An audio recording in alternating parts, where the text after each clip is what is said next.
నమస్కారం.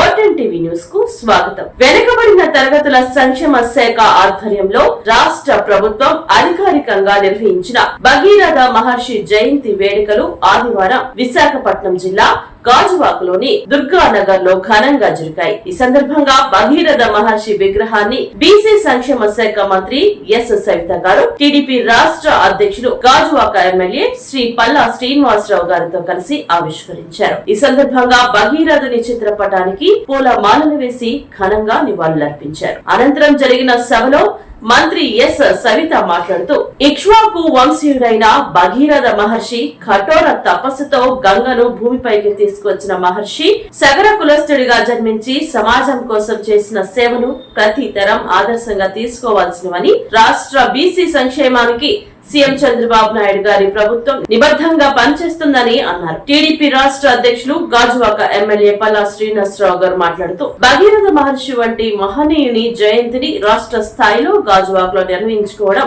గాజువాక ప్రజల గర్వకారణం. సీఎం చంద్రబాబు ఆదేశాలతో మొదటిసారిగా అధికారికంగా నిర్వహించిన వేడుకల్లో భాగంగా భాగస్వామ్యం కావడం అదృష్టంగా భావిస్తున్నారు. బీసీ సంక్షేమానికి ప్రభుత్వం పెద్దపీట వేస్తోంది. అభివృద్ధి, గౌరవం రెండింటినీ అందించే దిశగా కూటమి ప్రభుత్వం కృషి చేస్తోంది అని అన్నారు. సగరాగా గుర్తింపు కల్పించేందుకు చేసిన కృషి, సగరులు, ఉప్పర్లు వర్గాలకు సగరాగా అధికారిక గుర్తింపు ఇవ్వాలన్న డిమాండ్ ను ప్రభుత్వ స్థాయికి తీసుకువెళ్లిన పల్లా శ్రీనివాసరావు గారు బీసీ శాఖ మంత్రిని ప్రత్యేకంగా కలుసుకుని జీవోలో మార్పు సాధించారు. దీని ద్వారా దశాబ్దాలుగా ఎదురుచూస్తున్న వర్గాలకు న్యాయం జరిగిందని పలువురు నాయకులు అభిప్రాయపడ్డారు. కార్యక్రమంలో విశాఖపట్నం మేయర్ పీలా శ్రీనివాసరావు, జిల్లా collector Harindra Prasad, BC corporation కార్యదర్శి S Satyanarayana, managing director doctor Mallikarjunarao, కూటమి నాయకులు, అధికారులు, స్థానిక ప్రజలు, బీసీ సంఘాల ప్రతినిధులు పెద్ద ఎత్తున పాల్గొన్నారు.